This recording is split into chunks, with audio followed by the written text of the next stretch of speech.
Hi students, எல்லாருக்கும் வணக்கம். இப்போ நம்ம புதுசாக 11th ஸ்டாண்டர்ட் மேக்ஸ் ஸ்டார்ட் பண்ண போகிறோம். இதில் பார்த்தீங்கன்னா ஃபர்ஸ்ட் சாப்டர் என்னன்னு பார்த்தீங்கன்னா செட்ஸ் ரிலேஷன்ஸ் அண்ட் ஃபங்க்ஷன்ஸ் அப்படின்னு சொல்லி கொடுத்துருக்காங்க. ஸோ நம்ம இதில் பார்க்குறது என்ன அப்படின்னு சொல்லி பார்த்தீங்கன்னா செட்ஸ் அப்படின்னு சொல்லி பார்க்குறோம். இந்த செட்ஸை பற்றி நம்ம 9th ஸ்டாண்டர்ட் 10th ஸ்டாண்டர்டில் நம்ம படிச்சிட்டோம். செட்ஸ் அப்படின்றது என்ன அப்படின்னு சொல்லி பார்த்தீங்கன்னா a collection of well defined object. A collection of well defined objects. அதை நம்ம என்ன சொல்கிறோம் அப்படின்னு சொல்லி பார்த்தீங்கன்னா செட்ஸ் அப்படின்னு நம்ம சொல்கிறோம். நன்கு வரையறுக்கப்பட்ட பொருட்களின் தொகுப்பு அப்படின்னு நம்ம சொல்லலாம். A collection of set of all beautiful flowers அப்படின்னு நம்ம சொல்லலாம். எப்படி இல்லைன்னா ஏன்றது என்ன எடுத்துக்கணும்னா set of all natural numbers அப்படின்னு நம்ம சொல்லலாம். இது எப்படி எழுதலாம்னா AEIOU அப்படின்னு எடுத்துக்கிட்டோம் அப்படின்னு சொன்னால் vowels in English alphabet. The set of all vowels in English alphabets அப்படின்னு நம்ம சொல்லலாம். இதில் இந்த சிம்பிள் ஒன்று இன்ட்ரடியூஸ் பண்ணுறோம். இந்த சிம்பிள் என்னன்னு பார்த்தீங்கன்னா பிலாங்ஸ் டு அப்படின்னு நம்ம சொல்லுவோம். ஸோ இதை நம்ம ஆல்ரெடி நம்ம 9th படிச்சிருக்கிறோம். இப்போ பார்த்தீங்கன்னா ஏன்ற எலமெண்ட் இந்த செட்டுக்குள்ளே இருந்தால் அது belongs to. So A belongs to capital A, set ஏ அப்படின்னு நம்ம சொல்லுவோம். இப்போ பாருங்கள் பி ஏல இருக்கான்னு பார்த்தீங்கன்னா இல்லை. அப்போது இது மேலே ஒரு கோடு போட்டிங்க அப்படின்னு சொன்னால் பி நாட் பிலாங்ஸ் டு ஏ அப்படின்னு நம்ம சொல்லுவோம். ஸோ இதில் belongs to not belongs to அப்படி பற்றி நம்ம தெரிஞ்சுக்கலாம். அதுக்கடுத்து பார்த்திங்க அப்படின்னு சொன்னால் இந்த செட்ஸ்லே நம்ம ரெண்டு ஃபார்மேட் எழுதுகிறோம். இப்போ இங்கே பாருங்கள், இது யூஸிங் கமாஸ் வச்சு எழுதினீங்கன்னா அதுக்கு பேர் ரோஸ்டர் ஃபார்ம் அப்படின்னு நம்ம சொல்லுவோம். இன்னொன்று பார்த்திங்கன்னா செட் பில்டர் ஃபார்ம் அப்படின்னு நம்ம சொல்லுவோம். செட் பில்டர் ஃபார்ம் அப்படின்னு சொல்லி பார்த்திங்கன்னா ஏ எப்படி எழுதுறோம்னா இந்த செட் ஆஃப் வேர்டிங்ஸ் எழுதுகிறோம். சரிங்களா? the vowels in English alphabets.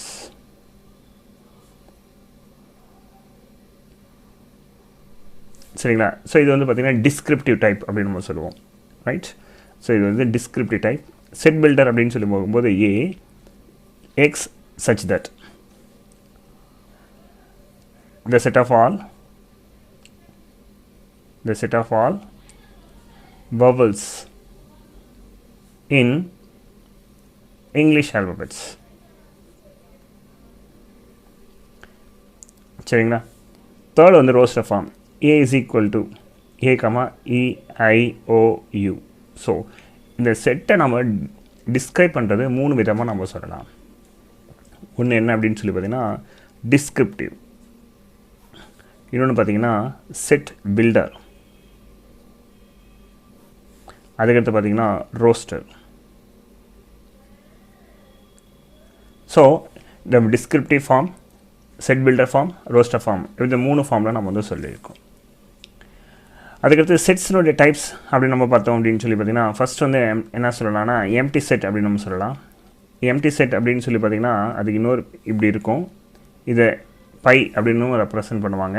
Empty செட்டுக்கு இன்னொரு பேர் அப்படின்னு பார்த்தீங்கன்னா நல் செட் அப்படின்னு சொல்லலாம். ரெண்டாவது எப்படின்னு பார்த்தீங்க அப்படின்னு சொன்னால் சிங்கிள்டான் செட். சிங்கிள்டான் செட் முடிஞ்சிச்சு சிங்கிள். ஸோ ஒரே ஒரு எலமெண்ட் மட்டும்தான் இருந்தால் அது பேர் சிங்கிள்டான் செட் அப்படின்னு நம்ம சொல்லலாம். அந்த எலமெண்ட் என்னன்னாலும் இருக்கலாம்.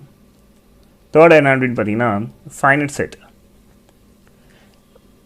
ஃபைனட் செட் அப்படின்னு சொல்லி பார்த்தீங்கன்னா ஒரு செட்டுக்குள்ளே கவுண்டபிள் பண்ணக்கூடிய நம்பர்ஸ்க்கு இருந்ததுன்னா கவுண்ட் பண்ணி சொல்லிட முடியும். அப்படி இருந்தால் அது பேர் ஃபைனட். அதாவது 1 2 3 4 5 இப்படி என்னால் கவுண்ட் பண்ண முடியுது. ஸோ இதுக்கு பேர் நம்ம என்ன சொல்லுவோம்னா கார்டினாலிட்டி அப்படின்னு நம்ம சொல்லுவோம். சரிங்களா? ஸோ இது ஏ அப்படின்னு எடுத்துக்கிட்டிங்க அப்படின்னு சொன்னால் 1, 2, 3, 4, 5ன்றது ஏ அப்படின்ற செட்டாக எடுத்துக்கிட்டிங்கன்னா n of A which is equal to என்ன சொல்கிறேன்னா 5. அப்போ இந்த என்னன்றது என்ன அப்படின்னு சொல்லி பார்த்தீங்கன்னா கார்டினல் நம்பர். சரிங்களா? கார்டினல் நம்பர் அப்படின்னு நம்ம சொல்லுவோம். Number of elements in the set அப்படின்னு நம்ம சொல்கிறோம். n of a அப்படின்னா n of a is equal to 5னா நம்பர் ஆஃப் எலமெண்ட்ஸ் இந்த செட் 1 2 3 4 5 அப்போ நம்ம கவுண்ட் பண்ணும்போது நம்மளுக்கு 5 இருக்குது. ஸோ இதை நம்ம சொல்கிறோம். நாலாவது பார்த்தீங்கன்னா infinite set. So infinite set அப்படின்னு சொல்லி பார்த்தீங்கன்னா உங்களால் செட்டை நம்பர் ஆஃப் எலமெண்ட்ஸை டிவைட் பண்ண முடியாது. ஃபார் எக்ஸாம்பிள் அதே நம்ம எடுத்துக்கலாம். a is equal to 1, 2, 3, 4 etcetera அப்படின்னு போட்டிங்க, இல்லை 5 கூட போட்டுக்கோங்க, எக்ஸெட்ரா அப்படின்னு போட்டிங்க அப்படின்னா உங்களால் n of a கவுண்ட் பண்ண முடியுமா அப்படின்னு சொன்னால் முடியாது. So that should be an infinity. அதாவது நாட் டிஃபைன்ட். உங்களால் இது இத்தனை எலமெண்ட் இருக்குது அப்படின்னு உங்களால் என்ன பண்ண முடியாதுன்னா சொல்ல முடியாது. ஸோ இட்ஸ் மூவ் ஆன், அதாவது set of all natural numbers அப்படின்னு நம்ம சொல்லியிருக்கலாம். அப்போ இது இந்த மாதிரி கார்டினாலிட்டியை என்னால் ஃபிக்ஸ் பண்ண முடியாத செட்டுக்கெல்லாம் நம்ம என்ன சொல்லலாம் அப்படின்னு சொல்லி பார்த்தீங்கன்னா இன்ஃபைனைட் செட் அப்படின்னு நம்ம சொல்கிறோம். அதுக்கடுத்து பார்த்தீங்கன்னா கம்பேரிசன் ஆஃப் டூ செட்ஸ். சரிங்களா, கம்பேரிசன் ஆஃப் டூ செட்ஸ், அதாவது ரெண்டு செட்ஸை நம்ம எடுத்துக்கிட்டு அதை கம்பேர் பண்ண போகிறோம். அது கம்பேர் பண்ணும்போது அது என்னவாக இருக்கலாம்னா ஒன்று ஈக்குவலாக இருக்கலாம், இன்னொன்று ஈக்குவல் மாதிரி ஆனால் ஈக்குவல் இல்லை. சரி, நான் சொல்ல வரேன் பாருங்கள். இப்போ A இஸ் ஈக்குவல் டு 1 2 3 அப்படி இருக்குன்னு வச்சுக்கோங்க. Bன்ற செட்டை எடுத்துக்கிறேன் பாருங்கள். இதில் 2 3 1 அப்படி இருக்குன்னா இந்த ஏவும் பியும் நம்ம என்ன சொல்லலாம்னா ஈக்குவல் செட்ஸ் அப்படி நம்ம சொல்லலாம். ஸோ இது ஈக்குவல் செட்ஸ் சொல்லணும் அப்படின்னு சொன்னால் முதல் condition n of A is equal to n of B, அதாவது ஏல எத்தனை எலமெண்ட் இருக்கோ அத்தனை எலமெண்ட் பியில் இருக்கணும்.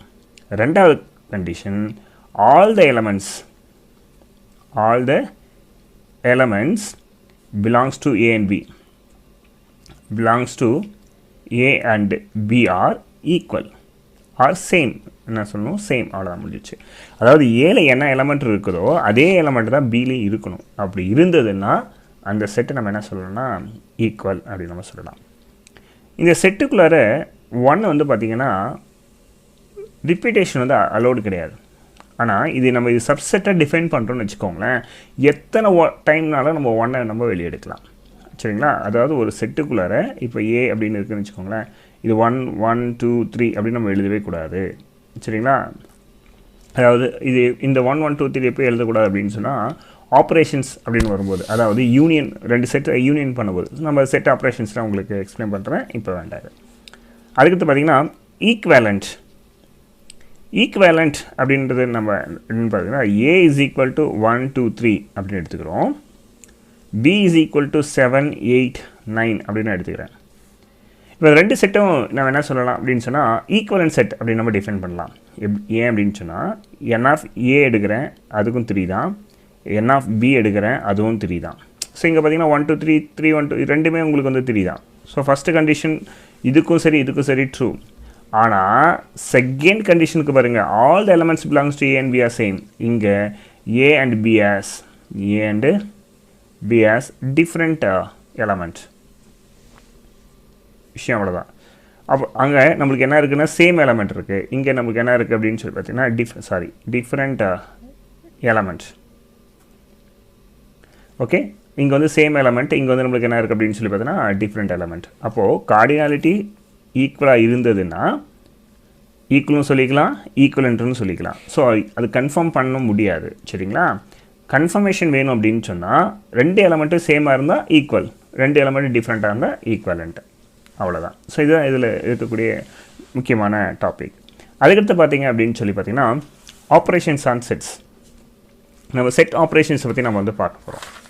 சரிங்களா, என்னென்னலாம் செட் ஆப்ரேஷன்ஸில் இருக்குது அப்படின்னு சொல்லி பார்த்தீங்கன்னா ஃபஸ்ட் வந்து என்னென்னா யூனியன் அப்படின்னு நம்ம சொல்லுவோம். ஸோ யூனியன் அப்படின்னு பார்த்தீங்கன்னா A யூனியன் B அப்படின்ற மாதிரி ரெப்ரசன்ட் பண்ணுவோம். சரியா, யூனியனுக்கு சிம்பிள் வந்து U மாதிரியே இருக்கும். இது A union B. For example A is equal to 1 2 3 அப்படின்னு நான் எடுத்துக்கிறேன். B இந்த செட்டை நான் எடுத்துக்கிறேன் A B C அப்படின்னு எடுத்துக்கிட்டேன்னு வச்சுக்கோங்களேன்.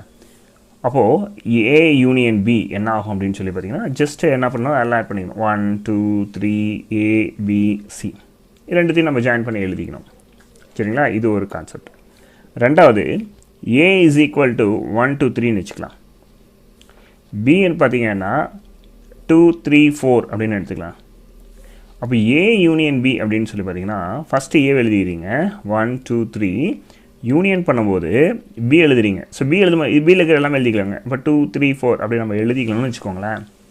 இதில் பாருங்கள் 2 ரிப்பீட்டேஷன் 3 ரிப்பீட்டேஷன். அப்போ இந்த ரிப்பீட்டேஷன் வந்து நம்ம என்ன பண்ணக்கூடாதுன்னா அலோவ் பண்ணக்கூடாது. அப்போ இந்த 2 3 ஒரு முறை தான் நம்ம எழுதணும், ரெண்டு முறை எழுதக்கூடாது.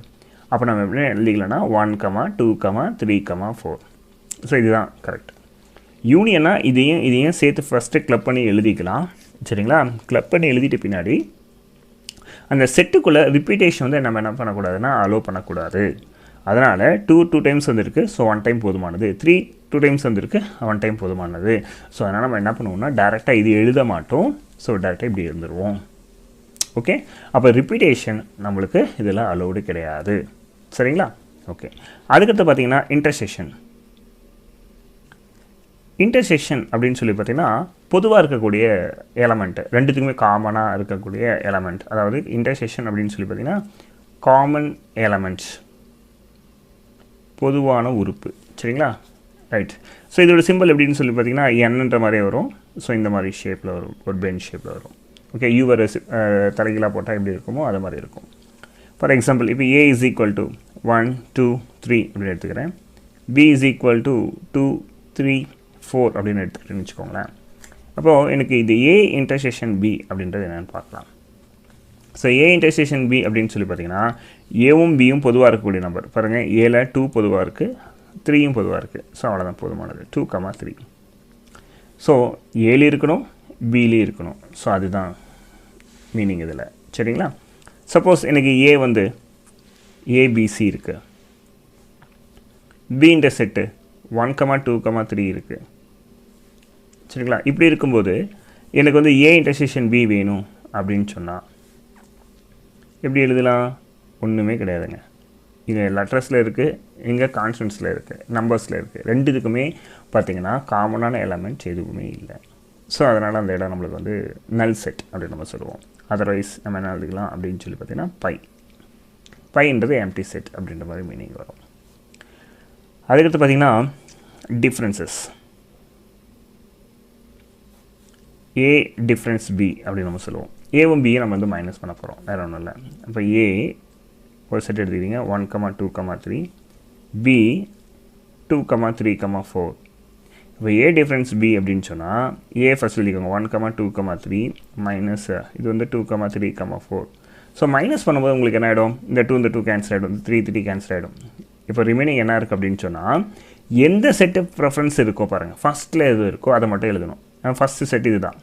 இந்த ஃபஸ்ட்டு செட்டில் பேலன்ஸ் கேன்சல் ஆக மீதி என்ன எலமெண்ட் இருக்கோ அது மட்டும்தான். ஸோ இங்கே நம்ம ஸ்ட்ரைக் அவுட் பண்ணி காட்டணுன்றது அவசியம் இல்லை, உங்களுக்கு புரியணுன்றதுக்காக நான் ஸ்ட்ரைக் அவுட் பண்ணி காமிச்சிருக்கேன். சப்போஸ் இந்த பி மைனஸ் ஏ வேணும் அப்படின்னு சொன்னால் ஃபஸ்ட்டு நம்ம பி எடுத்து எழுதிக்கணும். 2 3 4. இங்கே என்ன பார்த்தீங்கன்னா 1 2 3. மறுபடியும் இந்த 2 3 இந்த 2 3 நம்மளுக்கு என்ன ஆகிடும்னா கேன்சல் ஆகிடும். இப்போ ஃபஸ்ட்டு ப்ரிஃபரன்ஸ் வந்து என்னது? பி. பியில் இருக்கக்கூடிய ஃபஸ்ட் எலமெண்ட் அப்படின்னு பார்த்தீங்கன்னா 4 தான்.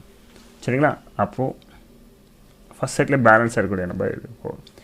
இந்த ஏ மைனஸ் பியும் பி மைனஸ் ஏவையும் நீங்கள் யூனியன் பண்ணிங்கன்னா அதுக்கு பேர் தான் ஏ சிமெட்ரி பி. அதாவது ஏ டெல்டா பி அப்படின்னா A minus B union B minus A. இப்போது இது என்ன ஆயிடுச்சு அப்படின்னு பார்த்தீங்கன்னா இது வந்து 1 யூனியன் இது வந்து 4. அப்போது 1, 4 இதுதான் இதுக்கான ஆன்சர். இதுக்கு பேர் A symmetry B, A delta B. So இதுவும் நம்ம வந்து 9th ஸ்டாண்டர்ட்லாம் பார்த்துருக்கோம். அதுக்கடுத்து நம்ம இதில் முக்கியமானது என்ன அப்படின்னு சொல்லி பார்த்தீங்கன்னா காம்ப்ளிமெண்ட். காம்ப்ளிமெண்ட் அப்படின்னு சொல்லும்போது ஏ டேஷ் அப்படின்னு நம்ம மென்ஷன் பண்ணுவோம், ஆர் ஏ காம்ப்ளிமெண்ட் அப்படின்ற மென்ஷன் பண்ணுவோம். இந்த ஏ டேஷ் ஏ காம்ப்ளிமெண்ட் இது எல்லாமே மென்ஷன் பண்ணோம்னா நம்மளுக்கு ஒரு யூனிவர்சல் செட்டு நம்மளுக்கு இந்த இடத்துல நம்மளுக்கு வந்து தேவைப்படுது. சரிங்களா? நம்மளுக்கு என்ன தேவைப்படுது? Universal set. ரைட். அப்போ நம்ம யூனிவர்சல் செட்டை இங்கே டிஃபைன் பண்ண போகிறோம். யூ இஸ் ஈக்குவல் டு அது என்னென்னு பார்த்தீங்கன்னா 1 2 3 4 5. நான் வந்து நம்பர் சின்னஸாக இருக்கட்டும், உங்களுக்கு புரியணுன்றதுக்காக நம்பர் சின்னஸாக இருக்கிற நான் எடுத்துக்கிறேன். இதில் பார்த்தீங்கன்னா ஏன்ற செட்டு அப்படின்னு பார்த்தீங்கன்னா எனக்கு 2 and 4 இது மட்டும் இருக்குதுன்னு வச்சுக்கோங்க. எனக்கு ஏ டேஷ் வேணும் அப்படின்னு சொன்னால் இது யூனிவர்சல் செட்டில் ஏவை நம்ம சப்ராக்ட் பண்ணுறோன்னு அர்த்தம். இப்போ யூனிவர்சல் செட் என்ன? 1 2 3 4 5 பிக்லேருந்து ஸ்மால். சரிங்களா? மைனஸ் இது வந்து பார்த்திங்கன்னா 2 4. அப்போது இதில் 2 cancel 4 cancel. Universal set first எது இருக்கோ அதுதான் ப்ரிஃபரன்ஸ் தரணும். ஃபஸ்ட்டில் என்ன இருக்குது பாருங்கள்? பேலன்ஸ் எலமெண்ட்டு 1 இருக்குது, 3 இருக்குது, 5 இருக்குது. இதுதான் நம்மளுக்கு வந்து ஏ டேஷ். ஸோ இதில் நம்ம யூனிவர்சல் செட் வேணும்னா ஏவையும் அதனுடைய காம்ப்ளிமெண்ட் செட்டையும் ஆட் பண்ணி அது மாதிரி யூனியன் பண்ணிங்கன்னு வச்சுக்கோங்களேன், உங்களுக்கு யூனிவர்சல் செட் நம்மளுக்கு கிடச்சிரும். ஸோ இதுதான் கான்செப்ட். ரைட்டுங்களா? ஸோ இப்போது ஏ காம்ப்ளிமெண்ட் என்ன, இதே மாதிரி பி காம்ப்ளிமெண்ட் என்ன, இதெல்லாம் நம்ம ஃபர்தராக பண்ண ஜஸ்ட் இது வந்து ரீகால் மட்டும்தான். சரிங்களா? அதுக்கடுத்து இதில் லாஸ் அப்படின்னு பார்க்குறோம். யூனியன் லாஸ் பார்த்திங்கன்னா ஏ யூனியன் பினாலும் சரியே, பி யூனியன் ஏனாலும் சரியே ட்ரூ, ஏ இன்டர்செக்ஷன் பினாலும் சரியே, பி இன்டர்செக்ஷன் ஏனாலும் சரியே. இதுக்கு பேர் காமுடேட்டிவ் லா அப்படின்னு நம்ம சொல்கிறோம்.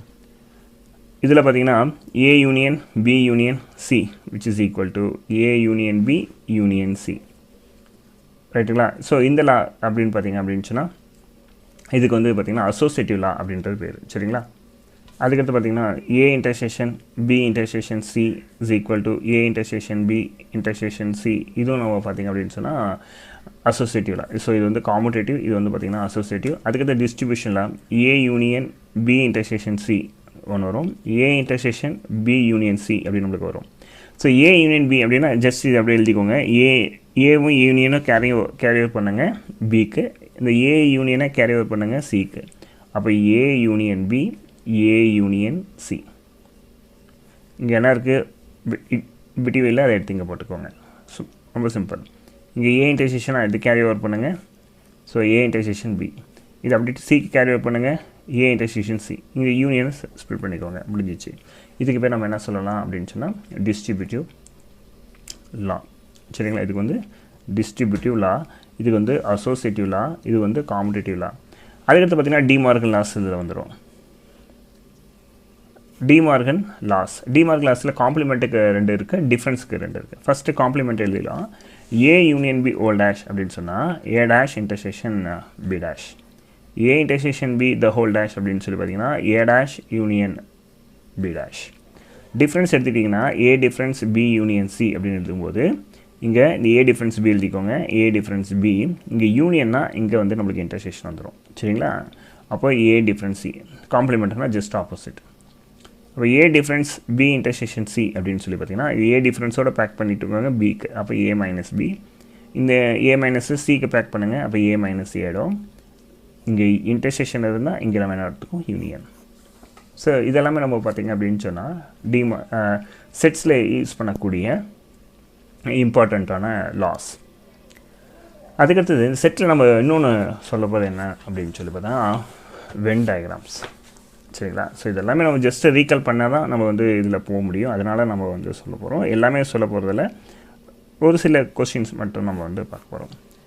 இதில் இந்த வென் டயக்ராம்ஸ், இந்த வென் டயக்ராம் அப்படின்றத நம்ம ஜஸ்ட் இதில் எடுத்துக்குவோம் இல்லையா? இது ஒரு செட்டை டிஃபைன் பண்ணுறோம். இது ஏ, இது பி அப்படின்னு சொன்னால் இந்த இடம் நம்மளுக்கு வந்து என்ன ஆயிடுச்சு அப்படின்னு சொல்லி பார்த்தோன்னா ஏ இன்டர்செக்ஷன் பி.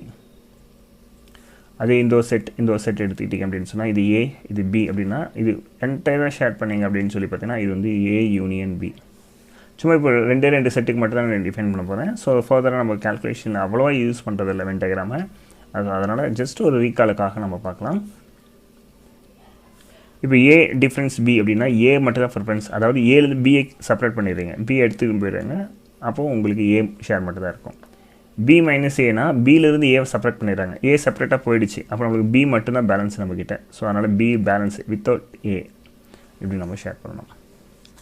ஸோ காம்ப்ளிமெண்ட் அப்படின்னு சொல்லி பார்க்கும்போது இப்போ பாருங்கள், இது 2 செட் காம்ப்ளிமெண்ட்டாக யூனிவர்சல் செட் நம்மளுக்கு வேணும், செட் ஏபியும் வேணும். இப்போ A union B whole dash அப்படின்னு சொன்னால் ஏ யூனியன் பினா இது உள்ள ஃபுல்லாக. சரிங்களா? ஏ யூனியன் பின்னா அது 2 ஏவும் பியும் ஷேர் பண்ணிடணும். டேஷ் அப்படின்னு சொன்னால் அவுட் சைட் த பார்ட், அதாவது அது உள்ளே இருக்கிறது வராமல் இப்படி வரணும். சரிங்களா? ஸோ இது மாதிரி தான் நம்ம வந்து சம் போட போகிறோம். அதுக்கடுத்து முக்கியமானது நம்ம வந்து இந்த செட்ஸை பார்த்திங்கன்னா நம்ம யூஸ் பண்ணக்கூடிய என்னா என்ன, என் அப்படின்றது என்னென்னா நேச்சுரல் நம்பர்ஸ். இந்த நேச்சுரல் நம்பர்ஸ் அப்படின்னு சொல்லி பார்த்தீங்கன்னா ஸ்டார்ட்ஸ் வித் 1 2 3 4 எக்ஸட்ரா அப்படி போய்ட்டு இருக்கும். அதுக்கடுத்து நம்ம டபிள்யூ அப்படின்னு நம்ம யூஸ் பண்ண போகிறோம். டபிள்யூன்றது என்ன? Whole numbers. ஹோல் நம்பர்ஸ் அப்படின்னு சொல்லி பார்த்தீங்கன்னா 0 1 2 3 அப்படி போய்ட்டே இருக்கும். அதுக்கடுத்து இசட்னா என்ன? இசட்னா இன்டீஜர்ஸ். இன்டீஜர்ஸ்க்கு வந்து நம்மளுக்கு ஸ்டார்டிங்கும் தெரியாது, எண்டிங்கும் தெரியாது. பட் அதை நான் எழுதும்போது ஈஸியாக இருக்கணுன்றதுக்காக இப்படி எழுதுகிறேன். 0, +(-1), +(-2), +(-3) எக்ஸட்ரா. ஜென்ரலாக இப்படி எழுதுவோம், எக்ஸட்ரா அப்படி போட்டு -2, -1, 0 1 2 3 இப்படி போய்ட்டு எழுதுவோம்.